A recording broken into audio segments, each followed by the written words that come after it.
Hi, my name is Abby Olson. I'm a registered dietitian with Fluid Health and Fitness, and on today's topic of nutrition science versus the trends, we're going to address the keto diet.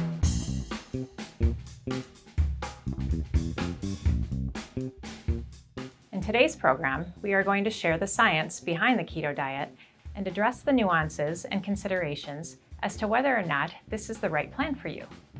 Before we get into what the keto diet is, let's make sure we understand the background of ketosis and how our body uses energy.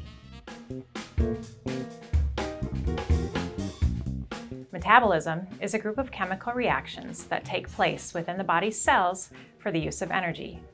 It is essentially the body's process of converting food into energy to be utilized in our muscles, nerves, cells, breathing, digestion, and circulation of the blood.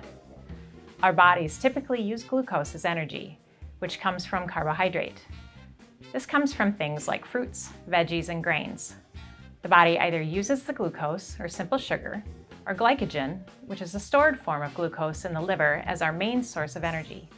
Glucose travels into the cells by way of insulin, the body's storage hormone, so it can be used for energy production there. When we decrease the amount of carbohydrate in our diet, our insulin levels reduce, and the amount of available energy via glucose is also reduced. So the body needs to turn to a different source of energy, triggering an increased delivery of fatty acids to be used through the liver for fuel. These fatty acids are called triglycerides, which are trapped within your fat cells until called upon for energy.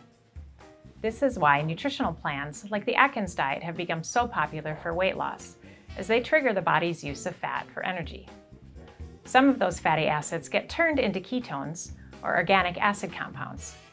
Ketosis is the metabolic state where the body's glucose levels become so low that it switches over to fat stores releasing ketones. A ketogenic diet is essentially a metabolic switch from using glucose as the body's main energy source to burning body fat and ketones. It is a high-fat, moderate protein, low-carbohydrate food plan which consists of 60 to 75% fat, 15 to 30% protein, 5 to 10% carbohydrates. As the body adapts or becomes more comfortable using fat and ketones, we become more efficient at employing these fuel sources for our energy needs.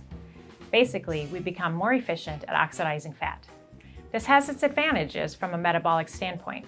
Some of the advantages include a reduction in inflammatory markers associated with metabolic disease. Some of the basic biomarkers include lower triglyceride and LDL levels, a decrease in insulin resistance resulting in improved blood sugar regulation, and an upregulation in hormone sensitivity, reducing stress on the body. Due to the improvement in the body's use of fats and its increased efficiency in using insulin, keto diets have become popular for combating different health conditions like obesity, type 2 diabetes, metabolic syndrome, heart disease, polycystic ovarian syndrome, seizure management, and potentially many more.